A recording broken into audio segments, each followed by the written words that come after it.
নমস্কার বন্ধুরা, কেমন আছো তোমরা সবাই? আশা করি ভালো আছো, আর আমিও খুব ভালো আছি। তো দেখো, আজ সকাল সকাল ছাদে চলে এসেছি।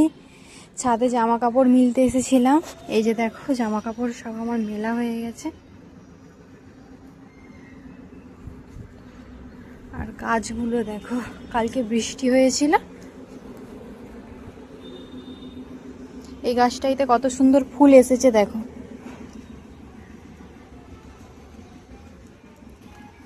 দেখো, এই গাছটাতেও ফুল এসেছে।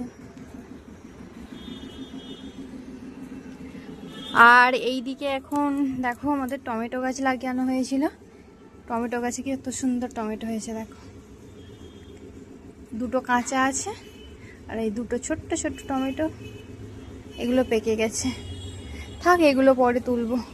আর নিচেও দেখো দুটো কাঁচা টমেটো।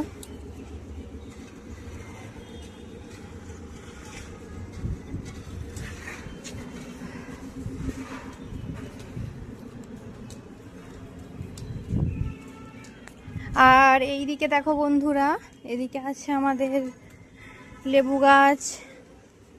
এই হচ্ছে লেবু গাছ, আর এইটা হচ্ছে বেল গাছ, বেল ফুলের গাছ। আর এইটা টগর ফুলের গাছ। আর এইটা কি যে গাছ আমি নিজেও জানি না, কি বীজ ফেলেছিল, হয়েছে, মা ফেলেছিল, আমি জানি না এটা কি গাছ। তোমরা যদি জানো কমেন্ট করে জানিও এটা কি কি হতে পারে এটা।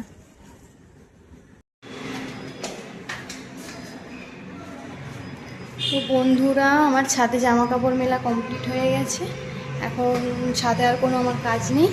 এখন নিচে চলে যাব, রান্না বান্না বসাতে হবে।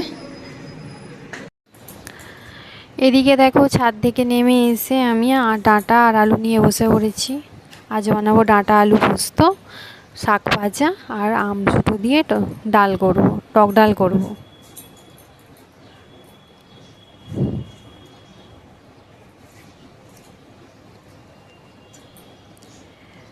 এখন এই কাঁচকলাটা কেটে নিচ্ছি, কাঁচকলাটা ভাতে দেবো বলে।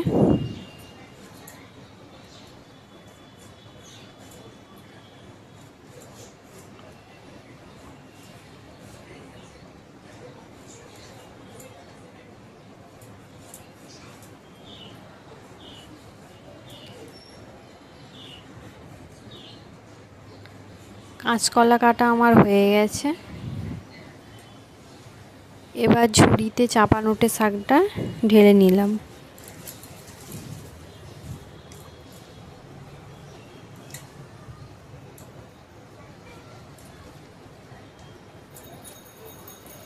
এখন পেঁয়াজ কেটে নিচ্ছি, ডাঁটা আলু পোস্ততে দেবো একটু, আর শাক ভাজাতে দেবো বলে।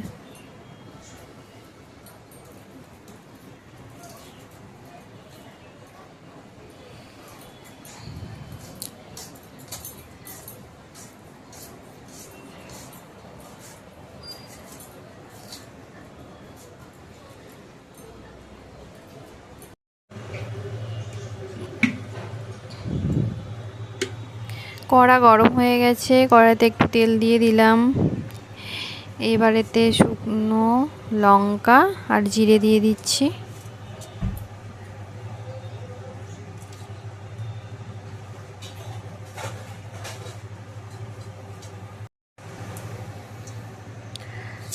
পেঁয়াজ দিয়ে দিচ্ছি এখন এর ওপর। পেঁয়াজগুলো ভালোভাবে ভেজে নেব, তারপর শাকগুলো তুলে দেবো এর ওপর।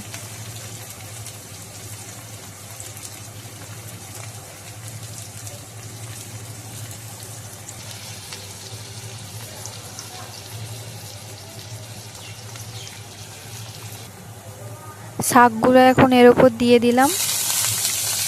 এবার শাকগুলোকে ভেজে নেব ভালোভাবে। এইভাবে আস্তে আস্তে ভাজতে থাকবো শাকগুলো।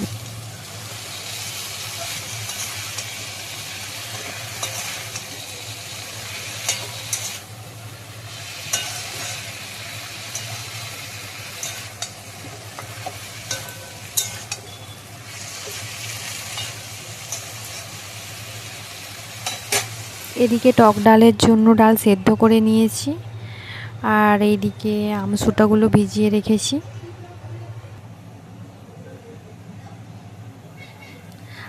আর যেহেতু ডাঁটা আলুর পোস্ত হবে, তাই ডাঁটা আলু পোস্ত জন্য ভালো করে ধুয়ে নিয়েছি।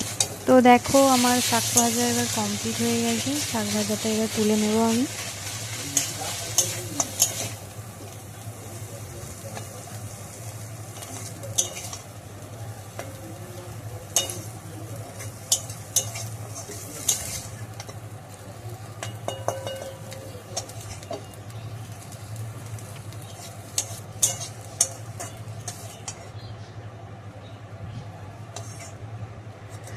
শাক ভাজাটা আমি তুলেই নিয়েছি। এবার আমি এই কড়াতেই আমি এবার ডাঁটা আলু পোস্তটা করে নেব।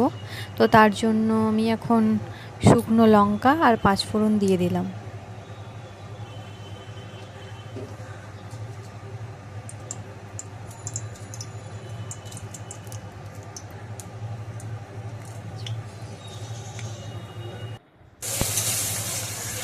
তেলের উপরে আমি পেঁয়াজ দিয়ে দিয়েছিলাম। পেঁয়াজটা আমার ভাজা হয়ে গেছে। এখন ডাঁটা আলুটা দিয়ে দেবো এতে। এবার নাড়তে শুরু করব। ভালোভাবে এইভাবেই নাড়বো। আলু আর ডাঁটাটা ভেজে নেব ভালোভাবে।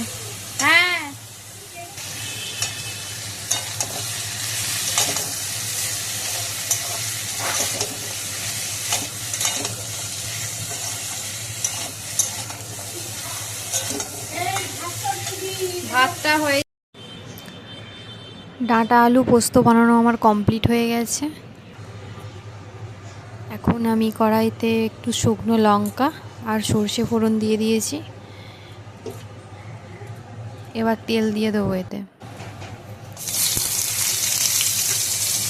এখন আমগুলো এর ওপর দিয়ে দেব। ভালোভাবে নেড়ে নেব আমগুলোকে।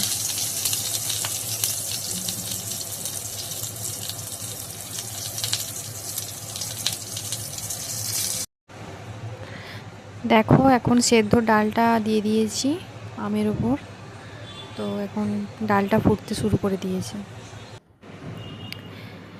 ডাল হয়ে গেছে, ডাল নামিয়ে নিয়েছি। আর ডাঁটা আলু পোস্তও রেডি হয়ে গেছে, আর শাক ভাজাও হয়ে গেছে। আমার আজকের রান্নার ভিডিওটা তোমাদের কেমন লাগলো অবশ্যই কমেন্ট করে জানিও। এখন এই পর্যন্ত, টাটা।